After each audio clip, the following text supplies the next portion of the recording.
성도 여러분, 지난 밤 편이셨습니까? 오늘도 하나님께서 우리에게 귀한 하루의 생명을 허락하시고 이 새벽 시간에 하나님 말씀 들을 수 있는 기회를 주셨습니다. 우리 다 같이 기도하고 하나님께 예배드리겠습니다.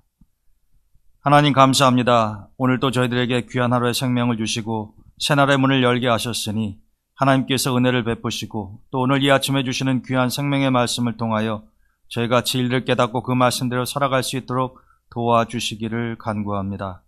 오늘도 우리 동대문의 모든 가족들을 지켜 주시옵소서. 오늘 하루도 주님의 은혜 가운데 평안한 날 될 수 있도록 인도해 주시옵소서. 예수님의 이름으로 감사하며 기도드립니다. 아멘. 오늘 주신 하나님의 말씀은 요한복음 4장 16절에서 26절까지입니다. 이르시되 가서 내 남편을 불러오라. 여자가 대답하여 이르되 나는 남편이 없나이다. 예수께서 이르시되 내가 남편이 없다 하는 말이 옳도다. 너에게 남편 5이 있었고 지금 있는 자도 내 남편이 아니니 내 말이 참되도다. 여자가 이르되 주여 내가 보니 선지자로소이다. 우리 조상들은 이 산에서 예배하였는데 당신들의 말은 예배할 곳이 예루살렘에 있다 하더이다. 예수께서 이르시되 여자여 내 말을 믿으라. 이 산에서도 말고 예루살렘에서도 말고 너희가 아버지께 예배할 때가 이르리라. 너희는 알지 못하는 것을 예배하고 우리는 아는 것을 예배하노니 이는 구원이 유대인에게서 남이라. 아버지께 참되게 예배하는 자들은 영과 진리로 예배할 때가 오나니 곧 이때라. 아버지께서는 자기에게 이렇게 예배하는 자들을 찾으시느니라. 하나님은 영이시니 예배하는 자가 영과 진리로 예배할지니라.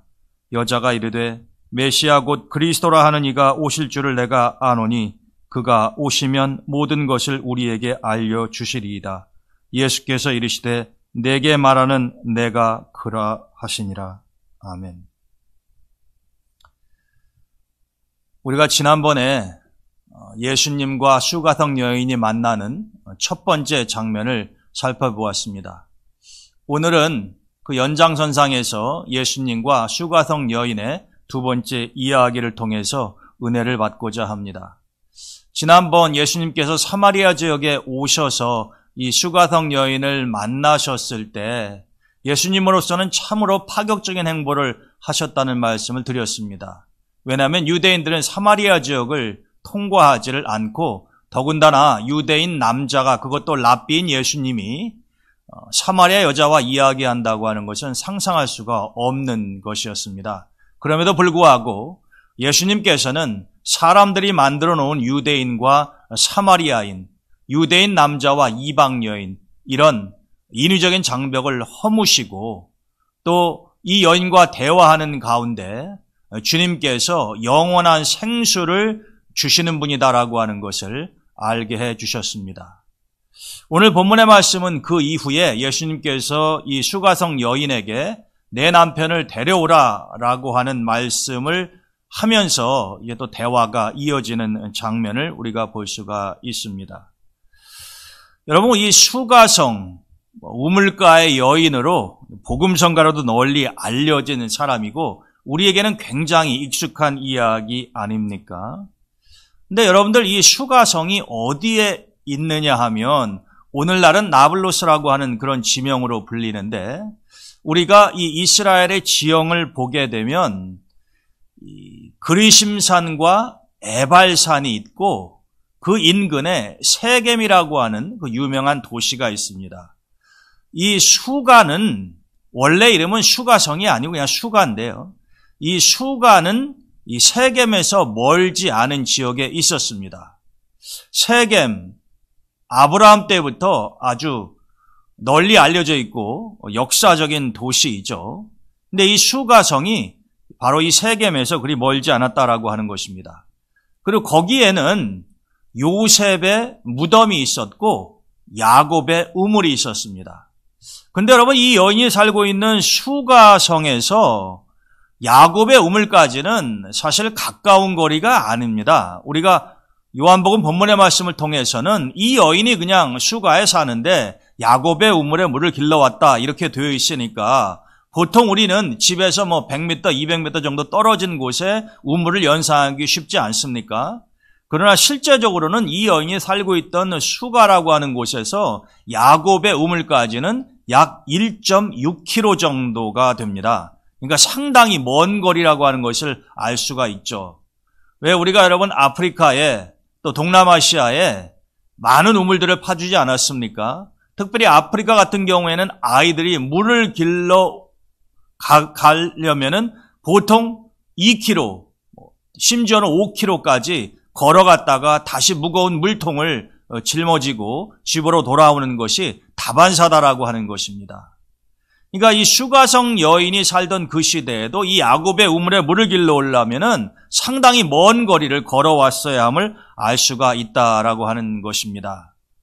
어떻게 요셉의 무덤이 이 세겜 수가성 근처에 있었는가라고 하는 것은 제가 얼마 전에 매주 토요일마다 한 집안 4세대 아브라함에서부터 이 요셉에 이르기까지 창세기에 있는 말씀을 가지고 오랫동안 강해를 한 적이 있었습니다. 요셉이 이집트의 총리로 있다가 죽기 전에 이제 자기 형제들, 후손들에게 그렇게 이야기를 하지 않습니까? 언젠가 반드시 하나님께서 우리 이스라엘 공동체를 이곳 이집트에서 떠나게 하실 날이 반드시 올 텐데 그때는 내 유고를 수습을 해서 이 이집트에서 가지고 나가달라 이런 유언을 합니다. 그래서 여호수아 24장 32절에 보게 되면 이스라엘 자손이 애굽에서 요셉의 뼈를 수습해가지고 세겜에 와서 묻었다 이렇게 기록이 되어 있어요. 그런데 요셉이 묻힌 그곳은 아버지 야곱이 아주 오래전에 이 하몰의 자손에게서 돈을 주고 산 땅이었습니다. 그런데 나중에 이제 여호수아가 땅을 지파별로 분배할 때에 바로 이 세겜 지역, 즉 요셉의 무덤이 있는 지역은 요셉 자손의 기업이 되었다라고 여호수아 24장에 기록되어 있다라고 하는 것입니다. 그러니까 지금 예수님이 이 수가성 여인을 만나는 그 지역은요, 굉장히 역사적으로 의미가 있는 장소다라고 하는 것입니다.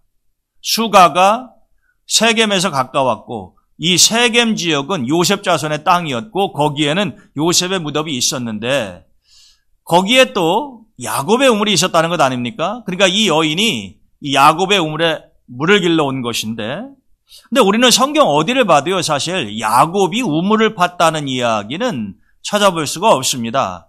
그의 아버지 또 그의 할아버지였었던 이제 아브라함 그리고 이삭은 우물 파는 일들을 했었죠. 그렇지만 야곱이 우물을 팠을 수도 있습니다. 성경에 기록되지 않았다고 하더라도 얼마든지 야곱이 우물을 팔 수 있었고 또 사람들은 그 우물을 야곱의 우물이라고 부르고 오랫동안 사용해 왔을 수는 있는 거죠. 근데 우리는 성경적으로는 이제 그런 사실을 확인할 수는 없습니다. 그러나 야곱의 우물이라고 불리는 이곳에 수가성 여인이 물을 길러와서 예수님을 만나고 지금 대화를 해 나가는 것 아닙니까? 지난 시간에 이 수가성 여인이 예수님을 만나서 좀 당혹스러웠습니다. 유대인 남자가 자기에게 말을 건 것도 그렇고 또 물을 달라고 요청하는 것도 그렇고 잘 이해는 안 되지만 예수님께서 주시는 물을 마시면 영원히 목마르지 않고 다시 물을 길러 오지 않아도 되는 그 영원한 생수에 대한 말씀을 하셨기 때문에 그러합니다. 그래서 이 여인이 그런 물이 있으면 나에게 좀 달라고 이야기를 하죠. 그런데 그 와중에 대화가 이어지는 가운데 갑자기 예수님이 오늘 본문의 말씀을 보면은 가서 내 남편을 데려오라 이렇게 이야기를 합니다. 이 수가성 여인은 짐짓 당황했을 것입니다. 왜냐하면은 이 여인의 배경이 그렇게 남에게 떳떳하게 얘기할 만한 좋은 상황이 아니었기 때문에 그러합니다. 그래서 갑작스러운 예수님의 질문에 이 여인이 뭐라고 답변을 하느냐면은 나에게는 남편이 없습니다. 이렇게 이야기를 하는 거예요. 자기의 가정 생활에 대해서 자기의 과거에 대해서 자세하게 이야기해 주고 싶지 않은 여인의 마음을 읽을 수 있는 대목입니다. 그런데 놀랍게도 이 여인의 대답을 들은 예수님이 뭐라고 말씀하십니까? 내 말이 옳다. 너에게 남편 5이 있었는데 지금은 6번째 남자와 동거하고 있으니 남편이 아니지 않느냐. 그러니까 너에게 남편이 없다라고 하는 그 말은 사실이다. 이렇게 이야기하는 거예요. 여러분, 우리가 만일 이 슈가성 여인이라고 했다고 하더라도 얼마나 놀랐겠습니까? 기겁할 일 아닙니까? 어떻게 이 남자가 내 과거를 이렇게 속속들이 알고 있단 말인가? 정말로 놀라움을 금치 못할 그런 장면인데, 우리에게는 사실 예수님의 이러한 능력을 이 슈가성 여인 이야기 이전에 이미 체험을 한 적이 있습니다. 나다나엘이 예수님에게 빌립의 손에 이끌려 나왔을 때 주님께서 나다나엘을 처음 보시면서도 하신 말씀, 내가 무화과 나무 아래에 있었던 것을 내가 보았다. 그리고 내 속에는 간사한 것이 없다. 이렇게 나다나엘에게 말씀하시지 않았습니까?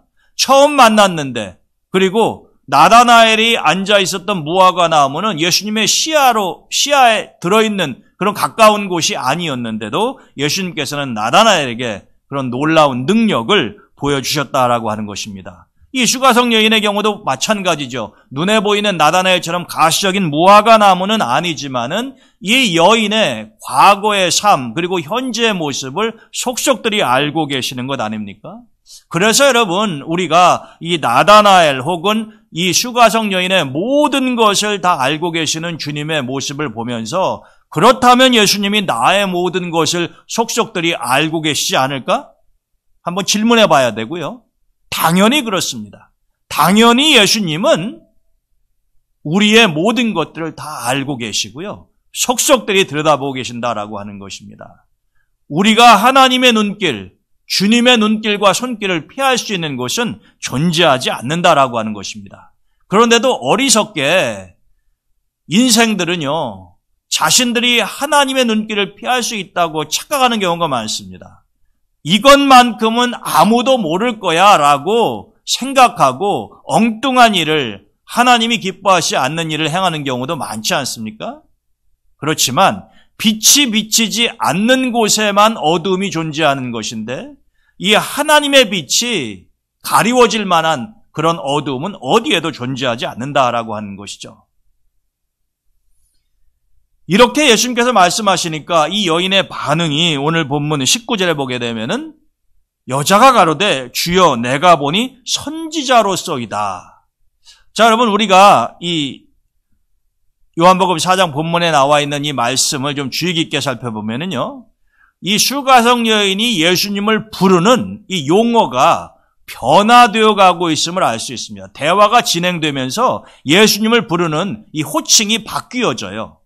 처음에 예수님을 만났을 때에는 9절에 보게 되면은 사마리아 여자가 당신은 유대인으로 어찌하여 사마리아 여자인 나에게 물을 달라고 얘기합니까? 그러니까 벌써 첫 모습을 보니까 이거 사마리아 남자는 아니다라고 하는 거예요.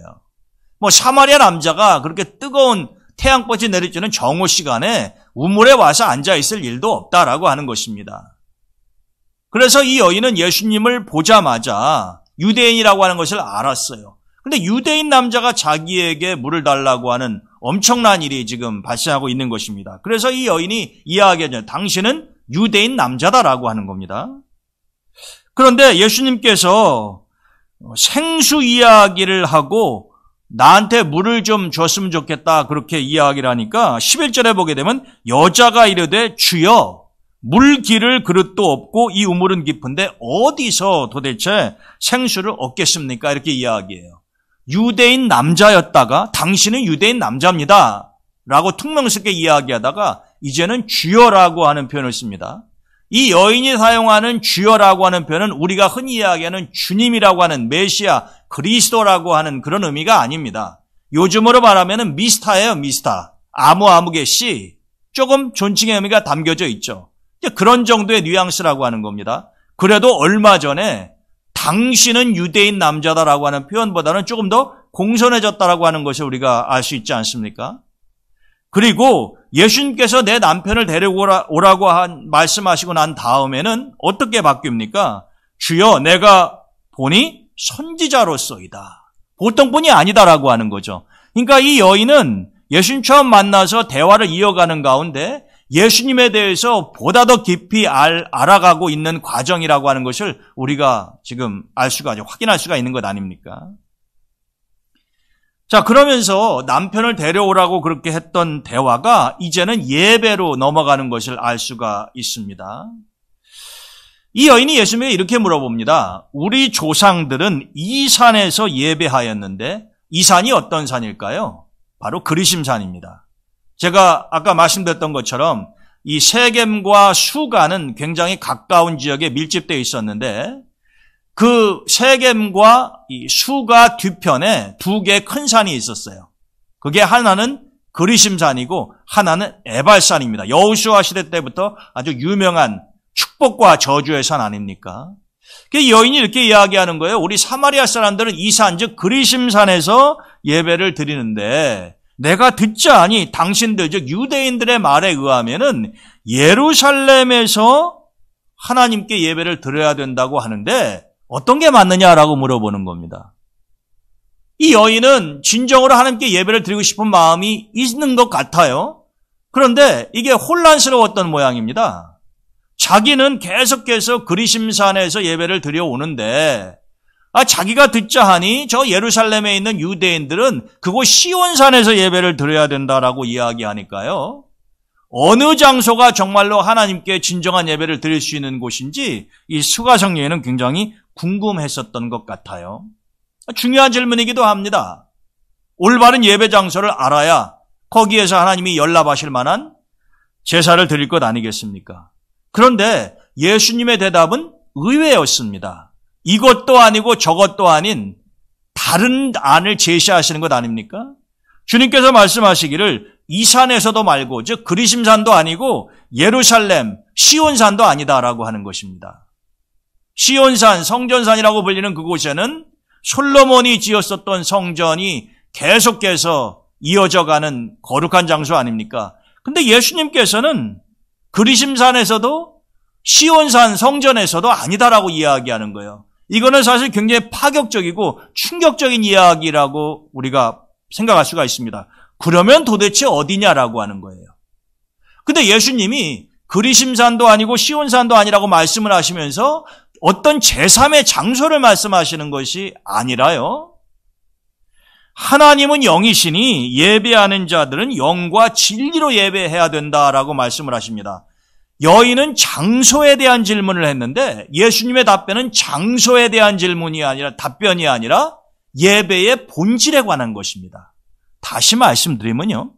이 예수님의 답변 속에는 아주 중요한 진리가 담겨져 있는데 하나님 앞에 예배를 드릴 때에 장소는 별로 중요하지 않고 의미가 없다라고 하는 거예요. 물론 우리가 성전산에 있는 성전이나 아니면은 교회나 성당이나 이런 것들을 무시한다는 의미가 아니라요. 어떤 특정한 장소에 있는 특정한 건물이 중요한 것이 아니라 어떤 장소에 있든 어떤 건물에서 예배를 드리든 그것이 광야고 벌판이고 들판이도 상관이 없습니다. 예수님 예루살렘 성전에서 예배를 드리고 제사를 드리고 사람들과 만나서 이야기한 것 사복음서에 보게 되면 그리 많지 않죠. 예수님은 오히려 갈릴리의 이름도 알 수 없는 그런 언덕에서 들판에서 강가에서 하나님 말씀 전하시고 또 많은 이적을 행하지 아니하셨습니까? 그러니까 예수님께서 사역하시고 하나님께 예배를 드렸던 모습을 보게 되면 정말로 장소의 문제가 아니라 이 예배의 본질, 즉 하나님께 예배를 드릴 때에는 영과 진리로 드려야 된다라고 하는 것, 영과 진리로 예배를 드린다고 하는 것은 그러면 무슨 이야기입니까? 우리가 성령님, 즉 하나님의 인도하심을 받아서 영이신 하나님과 영적으로 교제를 나누고 하나님의 말씀을 들었을 때에 그 진리의 말씀에 입각해서 우리의 삶이 진실되어야 된다.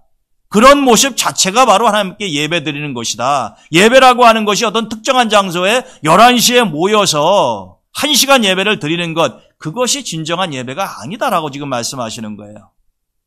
여러분, 이것은 정말로 중요한 것입니다. 이 여인은 장소에 대한 문제가 굉장히 주된 관심사였지만 또 많은 사람들도 그럴 것 아닙니까? 이 여인의 질문은 대부분의 사람들이 가지고 있는 의문이기도 했어요. 사마리아 사람들은 우리는 그리심산이 성산으로 생각하고 있는데 혹시 우리가 착각하고 있는 것은 아닌가? 시온산만이 그러면은 하나님이 임재하시는 진정한 성산인가? 여러분 그런 질문들, 의구심들이 얼마든지 생길 수 있지 않습니까? 그런데 예수님은 그거에 대해서 아주 명쾌한 답변을 주시는 것 아닙니까? 예배라고 하는 것, 하나님께 제사를 드린다고 하는 것, 이런 것은 장소의 문제가 아니다라고 하는 거죠. 우리의 마음의 문제이고 우리가 얼마나 진실되게 살아가면서 삶 속에서 하나님 말씀을 실천하고 있느냐, 그것이 곧 진정한 예배가 된다라고 하는 것을 우리가 기억해야 된다라고 하는 말씀입니다. 오늘 본문의 말씀을 보게 되면은 예수님께서 이 슈가성 여인을 만나서, 지난번에는 예수님이 인위적인 장벽을 허무시면서 사마리아 여인과 대화를 나누시고 그녀의 영혼의 갈증을 해결할 수 있는 생수를 주시겠다라고 하신 말씀을 우리가 살펴보았다고 한다면, 오늘은 어떻습니까? 주님께서 이 여인의 상처를 치유하시는 거죠. 왜 예수님께서 생뚱맞게 생수에 대한 대화를 하시다가 내 남편을 불러오라고 말씀을 하셨겠습니까? 전혀 앞뒤가 맞지 않고 연결이 잘 안 되는 주제 아닙니까? 생수에 대한 이야기를 다 갑자기 남편 이야기를 왜 합니까? 그런데 여기에는 심오한 뜻이 있어요. 뭐냐면 이 여인이 영적으로 그렇게 가랄 수밖에 없는 이유가 뭐냐면은 바로 이 여인의 사생활 때문에 그러한 것입니다.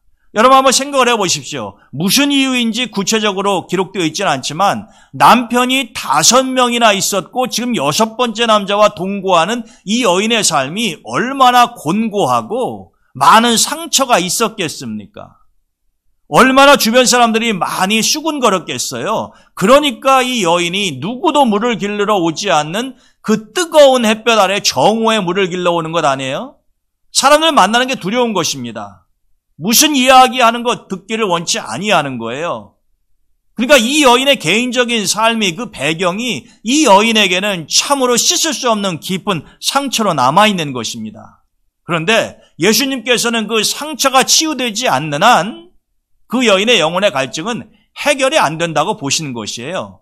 그래서 건드리기는 참 힘들고 아픈 것이지만 예수님께서는 그 문제를 지금 다루고 계시는 것입니다. 여러분, 우리가 살아가다가 병이 걸릴 수 있지 않습니까? 근데 어떤 사람, 예를 들어서 암으로 판정을 받았다고 그러면은요, 그냥 쉬쉬하는 사람이 있어요. 남이 알까봐. 기도를 부탁할 때에도 이거는 꼭 목사님만 알고 기도해 주십시오. 그렇게 요청을 하면 제가 그렇게 해드립니다. 남한테 이야기하지 않고 하는데, 여러분 사실 암이든 치매든 육신의 질병이라고 하는 것은 종류에 상관이 없이 모든 사람들에게 다 언제든지 걸릴 수 있는 가능성이 있는 것 아닙니까? 내가 암에 걸렸다고 해서 그게 무슨 창피한 일도 아니고요. 피할 일도 아니다라고 하는 것입니다. 비밀로 할 얘기도 아니에요. 어떤 의미에서는. 여러분, 이 환부가 드러나서 그 환부를 잘라내고 도려내지 않으면요, 우리의 상처가 치유가 되지를 않습니다. 그런데 혹시라도 내 환부를 남에게 말하거나 드러내는 것이 부끄럽고 두려워서 숨긴다고 한다면은 안에서, 속에서 골마 썩어가겠죠?